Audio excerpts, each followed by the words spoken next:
Bueno, Mariana, vamos a abrir la agenda económica. Los alimentos suben con un ritmo bastante intenso en este mes de marzo y condicionan lo que va a ser el índice de precios de este mes. Sí, porque tienen una incidencia muy importante en lo que es el IPC que marca el INDEC, que se va a conocer el 11 de abril, lo que es la cifra de lo que fue marzo. ¿Qué tenemos que ver? Que en la tercera semana de marzo los alimentos, el rubro alimentos, se aceleró la suba de precios. ¿Qué vimos? Un salto, sobre todo lo que lo marcan las consultoras que relevan semana a semana el precio de los alimentos, sobre todo un incremento, vuelve a incrementarse la carne. Se esperaba que de alguna forma con el aumento que hubo en febrero, en marzo estuviera más tranquilo. Sin embargo, continúan un aumento de 3,5 es lo que se vio en la tercera semana de marzo. También vimos incrementos en verduras, en lácteos y en bebidas. ¿Qué es lo que se está viendo también? Dispersión. Algunos alimentos suben mucho, mientras que otros se mantienen básicamente con aumentos bajos. Esto implica que depende de la canasta de consumo que tenga la familia, va a haber mayor presión en la billetera o menor presión. ¿Y qué puede pasar con esto? Que esto va a aumentar lo que fue el índice de febrero, que dio 2,4%. Se espera que, de acuerdo al relevamiento de las consultoras, que marzo esté dando por arriba de este 2,4%, puede estar entre 2,5 y 2,6, depende de la estimación de cada consultora. ¿Y qué está pasando también? ¿Qué es lo que se tiene en cuenta? Que esto, lo que está sucediendo con los alimentos, está de alguna forma incidiendo en lo que esperaba el gobierno, que era que este crawling peg, moviéndose al 1%, pueda moderar los incrementos de precios. Igual, el mismo Milei lo dijo cuando se dio a conocer el índice de febrero, que había sido 2,4%. Esperaba que marzo dé un poco más elevado. Tenemos que esperar hasta abril o mayo para ver si se perfora este 2%, que es el objetivo del gobierno, ¿no? Estaba mirando el IPC de febrero, 2,4 el general, pero alimentos y bebidas no alcohólicas, 3,2 a nivel nacional, 3,2 en GBA, 3,1 en zona pampeana, 2,7 en noreste, 3,6 en noroeste, 4% en Cuyo y 4,4 en Patagonia. O sea, ya estaba 0,8 por encima de ese 2,4. Sí, y en marzo, según las estimaciones, estaría dando 3,5. Y recordemos que esto incide efectivamente en lo que es la canasta de indigencia y de pobreza, con lo cual preocupa de manera doble porque recordemos que la gente que menos tiene destina la mayor parte de su ingreso a los alimentos y son los más afectados por estas subas. ¿Qué te dicen desde el sector de la carne? Que está bajando la producción y que la baja faena se va a dar a lo largo de todo el año. ¿Qué va a pasar con los precios? ¿Qué te dicen la Cámara de la Industria Frigoríficas? Te dicen que esto va a depender del consumidor y si convalida los incrementos o no convalida los incrementos. Hasta febrero interanual el incremento en las carnes da 65%, que había dado el IPC 66%. O sea que la carne, el incremento de la carne en general está por debajo de lo que es el índice general de precios. Sin embargo, hay que ver qué pasa en los próximos meses, ¿no? Muy bien, vamos a conversar con Gabriel Rubinstein, economista, que fue viceministro de Economía durante la gestión de Sergio Massa en el tramo final del gobierno de Alberto Fernández. Gabriel, gracias por venir. ¿Cómo va todo? Gracias a vos. Bien, empecemos por lo que hoy pasa con la macroeconomía y con la microeconomía de la Argentina. Si querés podemos hablar de las Mileinomics establecidas a partir del 10 de diciembre de 2023. Sí, bueno, yo creo que hay tres ejes de la labor de Milei desde que llegó que habría que destacar. Una es el brusco ajuste fiscal, 5 puntos del PBI en un mes. Es algo realmente bastante inédito o inédito. Fue importante, fue como algo para realmente empezar a estabilizar la macroeconomía y es el gran activo que puede exhibir. Después ahí adentro hay un montón de cosas para discutir, pero la brocha gorda yo considero que es algo valioso. Hay otra cosa que consiguió un poco a los tumbos y que dejó secuelas negativas, que es bajar la brecha cambiaria, que también era otra cosa que había que hacer. Pero ahí quedó el sistema cambiario bastante frágil y vulnerable. La tercera cosa tiene que ver con toda una política de reformas y desregulaciones que encara Sturzenegger. Sí. Algunas son cosas menores y medio pavas, pero en realidad hay otras cosas que son importantes y que va permanentemente limpiando de una maleza que hay ahí en todo el sector público que alguien algún día tenía que empezar a hacer y creo que se está empezando a hacer y debería ser una política de Estado hacia futuro, ¿no? ¿Son esos tres activos que vos reconoces en el gobierno de Milei? Sí, son los tres activos principales y después hay una serie de cosas que están ahí en la macroeconomía que están pendientes. La más importante ahora es cómo sigue el sistema cambiario. que a partir del acuerdo con el Fondo Monetario quedó de vuelta en el tapete y es un tema que abre muchos interrogantes. ¿Cuáles? Bueno, a ver, ellos dicen una cantidad de cosas que a mi juicio no tienen mucha importancia y las cosas importantes han quedado con el sombra. O sea, Argentina tiene muchos pesos, ellos dicen que hay pocos, hay unos 120.000 millones de dólares equivalentes en pesos, que es la masa, que podemos decir, es la masa de pesos que podrían llegar a querer convertirse en dólares en caso de que haya algún temor por alguna circunstancia. Yo siempre pongo el caso del efecto tequila.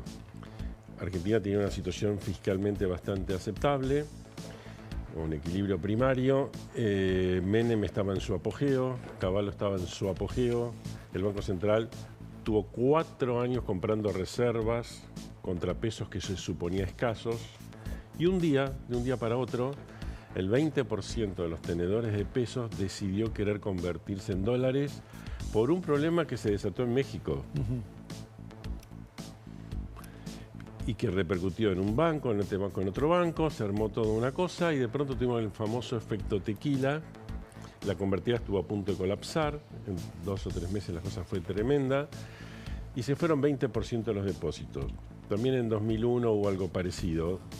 O sea, que si fueran 20%, si algo de 25.000 millones de dólares, podrían llegar a querer convertirse en pesos, en dólares, perdón, pesos que se podrían convertir en dólares, que en la convertibilidad se le dieron dólares. Y ahora no hay nada, nada de nada. Entonces, ¿a cuánto se iría el dólar si pasa algún shock?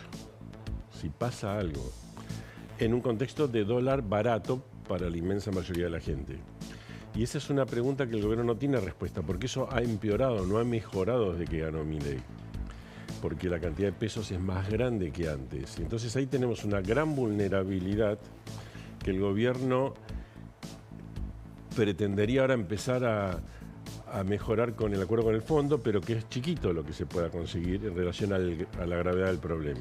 Gabriel, vos la semana pasada viste que hubo tensiones en el mercado cambiario, se te criticó mucho porque hablaste de corrida. ¿Hubo una corrida y por qué el gobierno dice que no hay pesos? Y vos decís que la cantidad de pesos es más elevada. Bueno, hubo una corrida que en principio es una mini corrida, llamémosle. Los futuros crecieron un montón. El riesgo país subió, el Banco Central tuvo que salir a vender dólares, más allá de lo habitual. Los exportadores entonces empezaron a no liquidar. Bueno, se empezó a armar una corrida. Eso fue el viernes, lunes, martes, digamos que el gobierno después reaccionó y aparece esta reacción, bueno, con el acuerdo con el fondo, el DNU descomprimió. El central intervino fuerte, se vendieron más de 1.200 millones de dólares, o sea que hubo una situación de corrida, podemos decir, es una pequeña corrida, bueno, sí, pero las pequeñas corridas, si no las agarras a tiempo, se transforman en grandes corridas. Entonces, y la corrida tuvo que ver con que el gobierno dejó traslucir que con el acuerdo con el fondo iba a hacer modificaciones en el sistema cambiario, que venía tranquilo, pensando, bueno, sigue el Crowley PEC al 1%, veremos qué pasa después de las elecciones, y de pronto el gobierno se ve que el acuerdo con el fondo no permite eso, y entonces ahora se puso, bueno, algún cambio va a haber, pero quédense tranquilos. Bueno, cuando vos hablas de cambios en el sistema de cambios argentino. Sentido, Gabriel, para eliminar cualquier tipo de flotación, lo que vos decías en el faltante de dólares, ¿cuántos dólares necesitas para poder salir del cepo, aunque sea de manera escalonada? ¿Alcanza lo que hoy podría llegar a formar parte del acuerdo con el Fondo Monetario? No, porque el acuerdo con el fondo suponete que fueran 20.000 millones de dólares. Tal vez de esos 20.000, 12.000 queden encapsulados para pagarle al propio fondo hasta el 2029. Y por ahí te quedan 8.000 que igual va a tener un uso que siempre el fondo te va a decir, lo usás, pero yo te tengo que dar el ok. ¿Y cuánto de eso va a ser para intervención cambiaria? Y seguramente va a ser poquito, para alguna situación que ellos consideren de cierto desorden, pero poquito. Si hablamos de 125.000 millones de dólares, no lo vas a respaldar con 3, 4, 5.000 millones de dólares. No. Entonces ahí tenés un problema latente que seguramente no se vaya a solucionar en este acuerdo. Ahora, no quiere decir tener fragilidad o tener riesgo, no quiere decir que tenés un accidente. O sea, son dos cosas diferentes. O sea, el tema es que si viene una situación de shock, por ejemplo, si a Milei le va mal en las elecciones, o se manda otras macanas estilo CryptoGate que le hagan bajar fuerte la imagen, o hay algo externo que sea suficientemente fuerte, como fue lo del tequila, estamos completamente desguarnecidos. Eso quiere decir, no que vas a tener un accidente, sino que no estás preparado por el caso de una situación complicada. Gabriel, sí. ¿Y cómo podría prepararse? Porque... Bueno, yo hice una propuesta que tiene que ver con buscar un sistema cambiario, lo llamo de flotación asistida, que tiene que ver, lo que vos necesitas es dólares no para frenar todo avance del dólar, ni para evitar que el dólar real, o sea, el valor del dólar bajo, dólar alto, esté un poco más alto, que sería probablemente conveniente y que, por ejemplo, el Fondo Monetario cree que tenés un atraso del 25%, Cavallo el 20%, otros tendrán 30%, otros, pero casi la gran mayoría piensa que hay atraso cambiario. Pero más allá de eso, que el gobierno puede ser una discusión de fondo, el sistema cambiario sería bueno que contemple las dos posibilidades, que estés con el dólar actual o con un dólar 20-30% más caro, y al mismo tiempo un sistema que te permita enfrentar los pánicos. O sea, cuando Argentina tiene pánico, tenés que tener dólares para satisfacer ese pánico. Y por ahí necesitas 30.000 millones de dólares, por ejemplo, que se puedan vender a un valor de $1 a 2.000 pesos, pero que todo el mundo sepa que no hay ninguna chance en la Argentina de los próximos 20 años que el dólar pueda valer más de 2.000, porque en ese caso nadie va a poner un precio a valor 3.000 como sucedió cuando ganó Milei, que hubo gente que puso los precios a 3.000 porque Milei decía se va a dolarizar sin dólares. El peso es una porquería, es un excremento. Con ese discurso se crearon las condiciones para el dólar bajo de hoy, porque quedaron muchos precios adelantados, como dice Caputo. Entonces, pero eso sería como una contingencia que alguien te tiene que dar 30.000 millones, pero no como para pagarle al fondo o para pagar a los bonistas, sino para intervenir en el mercado a un precio de pánico, un precio alto, no un precio bajo. Eso hay que negociarlo, se puede negociar con el fondo, se puede negociar con otros institutos, pero el gobierno tendría que estar decidido a eso y claramente el gobierno no está decidido a eso, porque el gobierno privilegia bajar la inflación ahora y no solucionar el problema cambiario. Son distintas prioridades. Una tiene que ver con la política, con que le vaya bien en las elecciones, y otra tiene que ver con lo que habría que hacer para solucionar el problema del cepo y el problema cambiario y que sea un sistema sólido que perdure en el tiempo. Gabriel, formaste parte como viceministro del último tramo de la administración Fernández con Sergio Massa, que después fue candidato a presidente. Hasta incluso expusieron en algunos momentos algunos tuits muy críticos que vos hacías respecto de Cristina Fernández, que era la vicepresidenta, y había llegado a ese lugar después de una tarea como consultor. Fue una administración marcada por una emisión monetaria importante, hasta incluso vos admitiste que cualquiera que hubiera ganado habría ajustado, más allá de algún matiz. ¿Qué balance haces de tu gestión y de tu decisión de formar parte de ese gobierno? A ver, yo fui con un plancito que de alguna manera tenía que ver con hacer un ajuste fiscal importante, que es el que después hizo Milei, y con hacer una devaluación que permita bajar mucho la brecha cambiaria, que después lo hizo Milei. Entonces, en cuanto al ajuste fiscal, que eran, digamos que habría que hacer 4 puntos, se hicieron 2. No es cierto que no hubo ajuste fiscal, hubo un ajuste fiscal que perduró hasta que la sequía nos sacó un poco de la cancha, se puede decir. Y después vino lo que se llamó el famoso Plan Platita, que fue 0,6 del PBI, fue mucho menos de lo que después apareció. De hecho, la emisión monetaria durante ese periodo fue la mitad de la que hizo Milei, pero no importa. Vamos a la parte negativa. Toda esa experiencia fue, yo quería una cosa de shock y se optó por una cosa gradualista. A mí no me convencía, pero bueno, apuntaba a ir a una inflación del 2% mensual, yo hubiera querido que sea 0 o a 3, yo quería que sea 0. Bueno, en fin, pero el camino era de ir ajustando fiscalmente y había una devaluación para bajar la brecha en el horizonte que se fue postergando por distintas razones. Había que haberlo hecho en noviembre del 2022. Pasaron algunas cosas, después vino la sequía, después vino esto, vino el otro y se postergó casi indefinidamente hasta que fue imposible evitarla porque si no entrábamos en default con el FMI.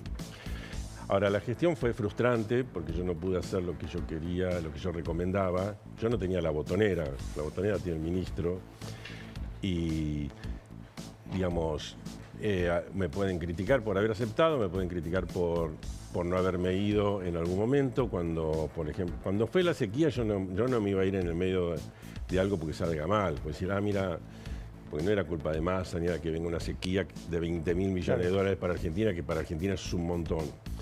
Ahora, después con el plan Platita fue una situación para discutir. Ahí sí, quizás. Yo no estaba de acuerdo. Entendía que Massa quería dos cosas. Una que era, llamémosle así, morigerar los daños de una devaluación mal hecha y que él no hubiera querido hacer. Y la otra es, quizás, seguramente, un cálculo electoral, como hicieron tantos gobiernos y como hace ahora Milei con el dólar. No es tan diferente. O sea, si nos remontamos al Imperio Romano, pan y circo, o a cualquier gobierno, incluso militar, que siempre por una razón política venga. De hecho, las dos medidas fundamentales del plan Platita fue bajar impuestos a las ganancias, que lo votó Milei. Sí. O sea, Milei se comportó como un degenerado fiscal en sus palabras, porque votó algo que no tenía recursos y que iba a generar más déficit, y él lo votó. Y la otra medida fue el compre sin IVA, muy parecida a la que hizo Macri cuando perdió las PASO. O sea, que tampoco uno ve a los políticos actuar, los asesores que le dicen, si vos pones plata en la calle, recuperás votos. De hecho, Massa estuvo a 3 puntos de ganar las elecciones, y si ganaba, seguramente hubiera sido Gardel, mirá qué vivo que es. Entonces, como técnico, yo puedo decir, mira, yo no estoy de acuerdo, no estoy de acuerdo. Él lo hizo igual, podía haberme ido. ¿Pensaste? Sí, lo pensé. Estuve 48 horas con algún colega del equipo económico diciendo, ¿qué hacemos? Porque esto no es lo que nosotros queremos.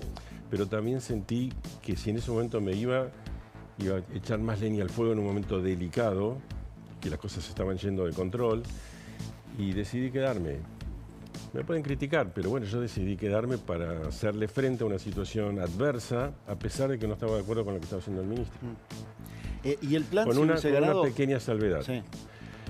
Que en esas discusiones hubo un paliativo que fue, presentamos un presupuesto 2024 pidiéndole a los diputados que pongan un superávit fiscal del 1% del PBI.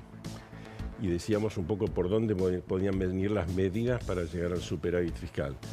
De esa manera, los 3 candidatos que competían en esos momentos, que eran Bullrich, Massa y Milei, todos proponían superávit fiscal. Con lo cual, si bien era contradictorio, pero vos proponés superávit fiscal, pero ahora estás aumentando el déficit, bueno, alguien va a decir, pero esto es puro cálculo político. Bueno, como quiera que se evalúe esa parte política, por lo menos hay un paliativo en el sentido de decir hacia dónde se quería que fuera luego, ¿no? Luego de las elecciones. Y esas medidas se tomaron fin de agosto, o sea que prácticamente hubo 2 meses de medidas expansivas hasta las elecciones definitivas. Lo que pasa es que también el gobierno había dicho, con Massa como ministro, que la inflación iba a ir al 4% mensual.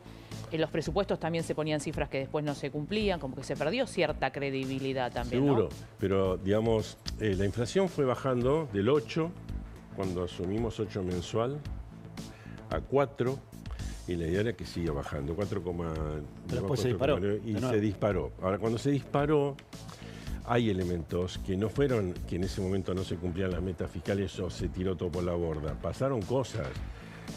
La sequía empezó con una pérdida en diciembre, cuando empezó el problema de sequía, se perdían 5.000. Después se perdían 10.000, después se perdían 15.000, después se perdían 20.000. Bueno, todo el mundo toma nota de eso. El dólar empieza a subir. Esta gente se queda sin dólares, que efectivamente sucedió. El dólar empieza a subir. La carne subió el 50%, los tomates subieron el 80% por problema de sequía, por problema de heladas. Bueno, las cosas empezaron a ir todas medio mal.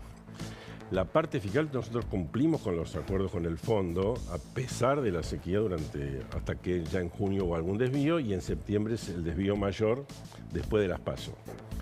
Pero quiero decir que hubo un intento permanente de mejorar las cosas y las cosas no se dieron. Ahora, cuando vos no te da tiempo recuperarte, una sequía es como si te hicieran 2 goles en 10 minutos y ya no te puedes recuperar bien. No nos pudimos recuperar. Gabriel, ¿íbamos hacia una hiperinflación como dice el gobierno? Yo creo que los riesgos de hiperinflación en Argentina están desde que Cristina perdió los 45.000 millones de dólares que había en reservas del Banco Central, que también le dejamos nosotros, digo, pues yo formaba el equipo de La Baña, y al gobierno en ese momento había una holgura macroeconómica muy importante. Comparando con ahora, es decir... ¿Estás hablando de 2007 cuando asumen el primer mandato? Sí, incluso, aunque en La Baña nosotros nos fuimos en 2005, sí. Pero de todas maneras ahí dejamos una situación como diciendo, no importa qué gobierno venga, liberal, de izquierda, más de derecha, hay 45.000 millones de dólares de reservas, la inflación estaba menos de un dígito anual, hasta había llegado al 5 anual y estaba un poquito más. Había, digamos, superávit fiscal del doble del que tiene Milei ahora, el doble que tiene Milei ahora, superávit en cuenta corriente. La situación la economía crecía al 7% anual, o sea, la macroeconomía estuvo en su mejor momento. También las condiciones internacionales eran distintas. Pero no te olvides que estoy hablando de 2005 y Sí. el boom de la soja fue 2006, 2007, 2008. Okay. No fue antes. Entonces, lo que quiero decir es que la condición era muy buena. En convertibilidad, la primera parte de convertibilidad también había sido muy buena con dólar bajo. Esta era muy buena con dólar alto que creaba más protección. Reconocido, por ejemplo, por personas como Sturzenegger. Fíjense lo que escribió él sobre el tema. Ahora, entonces, esa situación estaba para cuidarla. Cristina no la cuidó. No la cuidó. Primero no la cuidó Néstor, porque empezó a hacer medidas fiscales y salariales demasiado expansivas. Y después, pero Néstor quizás tenía una ductilidad que a lo mejor iba para allá y después retrocedía. Pero Cristina siguió como si nada. Y quisieron hacer quizás una revolución distributiva, pero a costa de una macro que empezaba a hacer agua. Y eso fue catastrófico. Y cuando se pierden todas las reservas en Argentina, y 2015 el gobierno de Macri llega sin reservas, Sí. la hiperinflación está latente. Estuvo siempre latente y está latente ahora también. Ahora, Está latente ahora también. sos muy crítico de la gestión de Cristina Fernández y ella era vicepresidenta del gobierno que vos aceptaste integrar. ¿Te hiciste esa pregunta antes, ante la propuesta de Sergio Massa? Yo la verdad que veía que Massa había tomado la dirección del gobierno, que él había hecho su trabajo político para que lo acepten, Claro. y que él tenía ambición. Como tenía ambición, yo pensé que, bueno, ya que tenés ambición y ya que quiere ganar las elecciones, bueno, va a hacer algo para que la inflación baje lo suficiente para que él gane las elecciones. Entonces yo decía, bueno, esta es la manera de poder poner en práctica un plan de estabilización en Argentina con un presidente que quiere ir hacia ese lugar. Bueno, después él tiene su estilo, sus conversaciones, sus idas y vueltas, sus negociaciones, y se hizo lo que se hizo. Pero digamos, ¿cómo te puedo decir? Massa dijo, sí, yo fui parte del gobierno de Néstor y Duhalde en ese momento, que llevó al superávit fiscal, y yo quiero volver al orden macroeconómico a partir del equilibrio fiscal. Él lo dijo. Sí. Y también quería salir del cepo. Digo, si me dan 30.000 millones de dólares, salimos mañana. Lo que pasa es que nunca nos dieron nada. Entonces primero fue el dólar soja, después nos daban migajas con el fondo. Y también el fondo se preguntaba, ¿y usted quién es? Sergio Massa, bueno, pues el ministro de Economía. Entonces, para levantar el cepo hacen falta 30.000 millones. Y ponele, sí, pero no 30.000 millones para poner una vidriera. Porque el fondo te va a dar No, es el famoso ladrillo que Sí. pretendió imponer No. Caputo en 2018. O sea, el fondo te va a dar cierto dinero para poner una vidriera que no lo use. Está bien, lo vas a exhibir, todo muy lindo, pero usarlo. Ahora, vos necesitas 30.000 millones para que todo el mundo sepa que si hay una corrida cambiaria, esa corrida tiene límites acotados. ¿Qué es lo que quiso hacer Caputo y Christine Lagarde le dijo no y se tuvo que ir en Bueno, 2018? pero cuando haces las cosas, ¿cómo te puedo decir? Medio en la desesperada, no salen bien. No había un acuerdo para usar esa plata para intervenir. ¿Y ahora puede estar? No, ahora tampoco. El Fondo Monetario, si te deja intervenir, te va a dejar un poquito. Y hay que ver a qué precio. No va a haber. Eso es un tema que no va a estar resuelto en la Argentina, yo diría, por bastante tiempo. Gabriel,